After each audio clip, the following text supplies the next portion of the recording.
After weeks of heated negotiations, the House finally abandoned the idea of a timeline and agreed to President Bush's war funding bill. This is considered the biggest Democratic collapse since Nancy Pelosi's facelift gave out.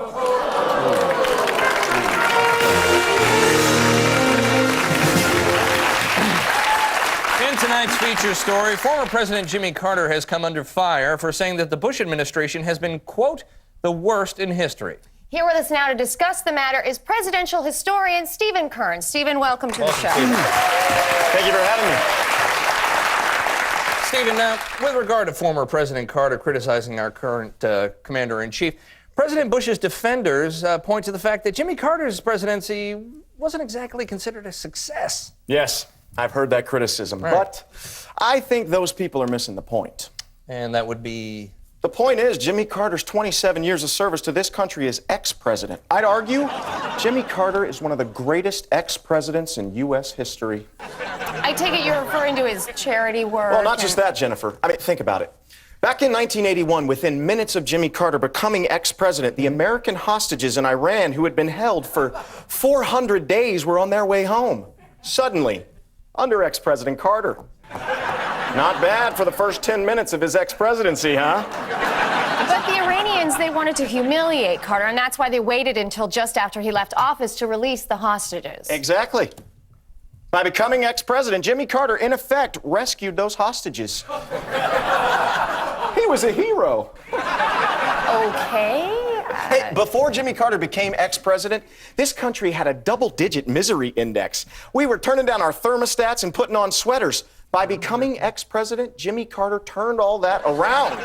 Suddenly, Americans were working again, our wallets were full, and our pride was back. But the economic recovery you're talking about was actually the direct result of Ronald Reagan's presidency.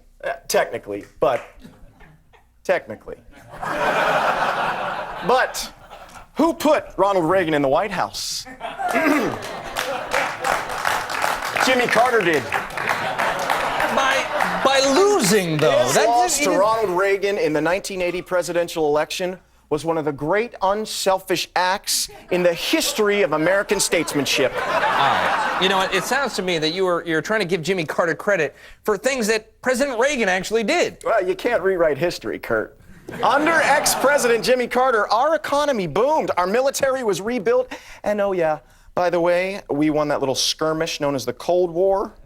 Do you honestly believe any of that would have happened had Jimmy Carter not become ex-president? Okay, but by your measure, Mr. Kearns, doesn't ex-President Jimmy Carter then have to take responsibility for what happened September 11th, 2001? That's a nice try, Jen. Any presidential historian worth his salt will tell you that 9/11 took place under the ex-presidency of Bill Clinton. Or Gerald Ford, depending on the historian. Well, thank you very much for your unique insight into this slice of American history, Mr. Kearns. We look forward to you becoming our ex-guest. We do. Well, thank you. Yeah. Good night, America. Ex-guest. Better already. Yeah. I see his point now. Now that he's gone, it's a lot better. Wow. We'll be right back. We'll be right back.